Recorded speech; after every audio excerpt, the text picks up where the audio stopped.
এই রমাদানে সবার শেষে ঘুমায় কে? সবার আগে উঠে কে? আমরা কখনো হিসাব করলাম না। আমার মা, আপনার মা, আপনার স্ত্রী, আমার স্ত্রী, আপনার বোন, আমার বোন, সবার শেষে ঘুমায়। আপনি এশার নামাজ পড়ে এসেছেন, খেয়েছেন, দিয়েছেন, শুয়ে পড়েছেন, সেইগুলা পরিষ্কার করে সবগুলা ক্লিন করে তারপরে সে শুতে গেছে। শুতে শুতে সবার আগে উঠেছে কে? অ্যালার্ম দেওয়া আছে তার ঘড়িতে, উঠেছে, আবার খাবার রেডি করছে, আবার খাবার গরম করছে, খাবার রান্না করছে, সবগুলা ডাইনিং টেবিলে দিছে। দেওয়ার পরে আমরা ভিআইপি মুডে উঠলাম। উঠার পরে আমরা একটুখানি খেতে বসে গেলাম। খেতে বসে টসে আমরা খাওয়া দাওয়া শেষ করে হাত ধুইয়া টেবিল থেকে পর্যন্ত ওই প্লেটটা উঠাই না, চলে গেলাম আমরা নামাজের জন্য। সে সবগুলো এগুলা গুছায়া রেখে টেখে গুছায়া ফ্রিজিং করে ডাইনিং টেবিল পরিষ্কার করে এরপরে বেচারি একটু সালাত আদায় করতে গেছে। আমি তো এরপরে ঘুমায় আছি, চাকরিতে যাব, বাকরিতে যাব, অথবা না থাকলে দীর্ঘ ঘুম। কিন্তু উনার বাড়িতে যদি দুগ্ধপোষ্য শিশু থাকে, ছোট শিশু থাকে, তাহলে আবার সবার আগে উনি উঠছে, কেননা সবাই রোজা আছে, তারে আবার খাওয়ানো লাগবে। এরপরে ওই বাচ্চার খাওয়ানো, তারপরে আবার সন্ধ্যা রাত্রের রান্না, আবার ইফতার রান্না, আবার তার জন্য শেষ রাত্রের রান্না। আমি তো মাগরিবের নামাজ পড়ে আসলাম। আসার পরে চিন্তা করছি সারা দিন রোজা ছিলাম, একটু ক্লান্তিতে গা এলায় দিয়া আমি একটু মোবাইলে ফেসবুক দেখতেছি, একটু ইউটিউব দেখতেছি, একটু টিভিতে খেলা দেখতেছি, আর উনি আবার আপনার আমার জন্য এসার পরের খাবার রান্না করতেছে। আপনি একটু হিসাব করেন, সবার থেকে বেশি কষ্ট করে আপনার আমার মা, আপনার আমার স্ত্রী।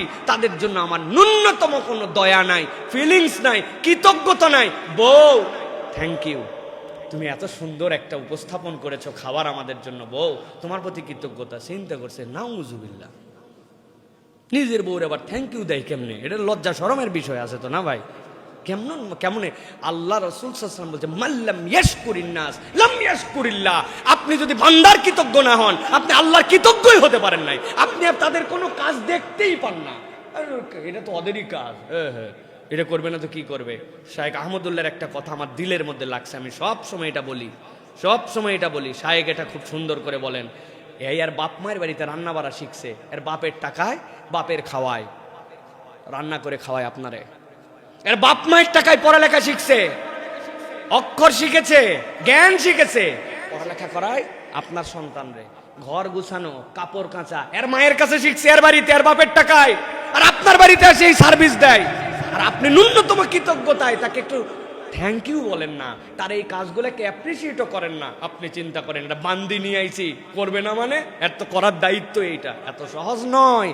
যার দিলের মধ্যে দয়া নাই, কৃতজ্ঞতা নাই, আবার স্ত্রীর ও স্বামীর প্রতি কৃতজ্ঞতা থাকতে হবে। আপনি মনে করছেন আপনি তো কিছুই করেন না, সারাদিন বাইরে থাকেন, এই বেচারি তো কামাই করে, এই বেচারি রুজি করে বলে তোমাদের মুখে হাসি ফুটানোর জন্য রাত দিনে পরিশ্রম করে, তার যেই কাজ করতে খুব ভালো লাগে এরকম নয়। স্বামীর এটার প্রতি তার কৃতজ্ঞতা আছে, স্বামীর প্রতি তার সন্তুষ্টি আছে, স্বামীর এই কাজের প্রতি তার মহব্বত আছে, এবং স্ত্রীর প্রতি মহব্বত আছে। ওয়াজআলনা বাইনাকুম মাওয়াদ্দাতাম ওয়া রাহমা।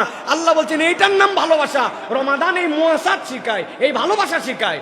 আপনি মনে করছেন স্ত্রী কিছুই করে না, স্ত্রী মনে করছে স্বামী কিছুই করে না, দুইজনই আবার রোজাদার। আপনার রোজা কচু, আপনার রোজা কি 100 টাকা কেজি, তাও এত সস্তা মনে করেন না। এটাও এই কচু দিয়েও আর উদাহরণ দেওয়া যাবে না। এটা যে কি বলতে হবে আল্লাহ জানে, কেবল আমার জানা নাই। কিন্তু আমাদেরকে হিসাব শিখতে হবে, দয়াদ্র হতে হবে। পারবো ইনশাআল্লাহ? স্ত্রীকে যাই আজকে ধন্যবাদ দিতে পারবেন তো?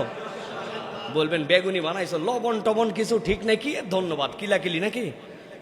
ভাই বেচারি যে কষ্ট করে আপনি জানেন না, রান্না করে থাকার কষ্ট আছে, রোজার আগ মুহূর্ত পর্যন্ত কষ্ট আছে। কিচ্ছু না ভাই, দাঁড়ায় থাকে যে রান্না করতো, এইটার যে কষ্ট আছে। আমি তো ভালো রান্না করি, এই জন্য আমি জানি এগুলা।